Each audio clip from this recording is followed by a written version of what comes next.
Qeyd etdiniz, artıq 4 ilə yaxındır ki, Bəli. yəni fevralın 24-də artıq 3 ili tamam oldu və 4-cü ilə keçdi ki, Rusiya-Ukrayna müharibəsi davam edir və tərəflərin döyüş meydanında bu və ya digər cəbhələrdə gah bir tərəfin, gah digər tərəfin üstünlüyünün şahidi oluruq. Amma ümumilikdə götürəndə ən böyük zərbələr Ukraynaya dəyib. Rusiyanın zəifləməsi, silah, texnika və eyni zamanda insan itkisi də təbii ki, belə deyim, ağla sığmaz dərəcədədir. Amma hər bir halda bütün bu itkilərlə paralel olaraq Ukrayna həm də ərazilərinin itirilməsinə gətirib çıxaran bir müharibə şəraitindədir. Və mən düşünmürəm ki, bu müharibədə hətta belə deyək, Rusiya tərəfinin istədiyi o xüsusi əməliyyat öz nəticəsini versə belə, Rusiya tərəfi və yaxud Ukrayna tərəfi qalib kimi çıxacaq. Bu elə bir müharibədir ki, bu müharibədə bilavasitə iştirak edən tərəflər, yəni həm Rusiya, həm də Ukrayna qalib gələn tərəf ola bilməz. Qalib yoxdur. Bəli, burada qalib yoxdur. Hətta Rusiya istədiyi o məqamlara nail olsa belə Rusiyanın qələbəsi pir qələbəsi olar. Tarixdən bizə bəllidir ki, məğlubiyyətə bərabər olan bir qələbə. Çünki Rusiya burada qeyd etdiyimiz o itkilərdən başqa bir sıra itkilərə məruz qalıb. Rusiya qardaş xalqı olan Ukrayna xalqı ilə bəlkə də heç vaxt həllini tapmayacaq bir düşmənçilik səhifəsinə qədəm qoyub. Doğru. Eyni zamanda Rusiya şimaldan cənuba, qərbə doğru açılan bir qapısı var idi. O da onun özünə bağlandı. Bəli. Və eyni zamanda Rusiya əvvəlki kimi, ən azından yaxın 10 illiklərdə əvvəlki o hegemon, o hərbi güc, böyük güc kimi görünməyəcək. Nə üçün? Çünki onun o müharibədə, düzdür, bu müharibədə qərbdən olan dəstəyi mütləq şəkildə qeyd etmək lazımdır. Burada söhbət təkcə Ukraynanın müharibəsindən getmir. Burada humanitar, maddi, texniki, siyasi və diplomatik, hətta mənəvi belə qərbin yardımı Ukrayna üçün böyük rol oynadı və məhz ona görədir ki, 3 ildən artıq müddətdə Rusiya istəklərinə nail ola bilməyib.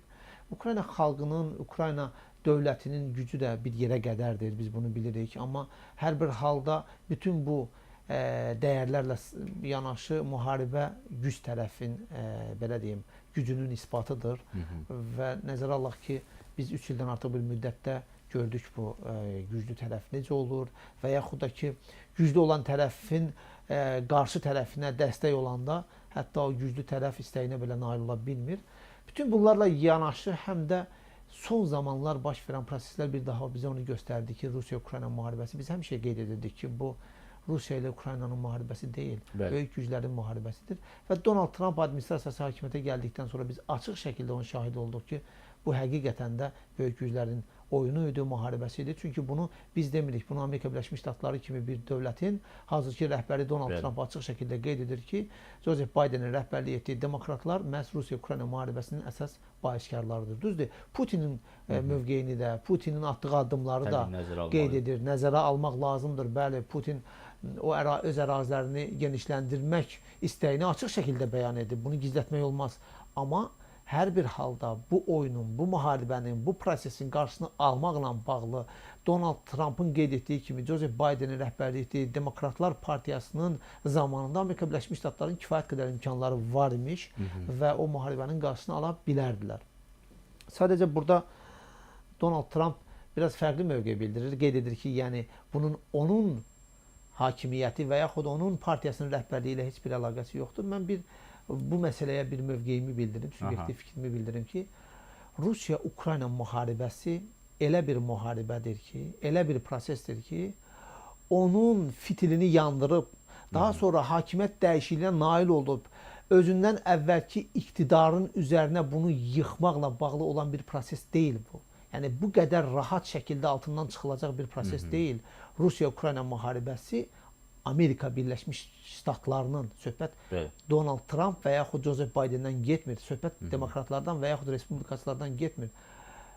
Rusiya-Ukrayna müharibəsi Amerika Birləşmiş Ştatlarının da razılığı olmaqla başladılmış bir müharibədir və Rusiya tərəfinin xüsusi əməliyyat adlandırsın və yaxud digər formada, istənilən formada adlandıra bilər o prosesi, açıq şəkildə, bəli, öz ərazilərini Ukrayna əraziləri hesabına böyütmək, özünün gücünü isbat etmək, NATO'ya qarşı mövqeyini sübut etmək üçün Ukraynanın başını əzmək, digər tərəfdən də Qərbin və NATO'nun Rusiyanı zəiflətmək siyasəti uğrunda Ukraynanı qurban vermək prosesidir bu.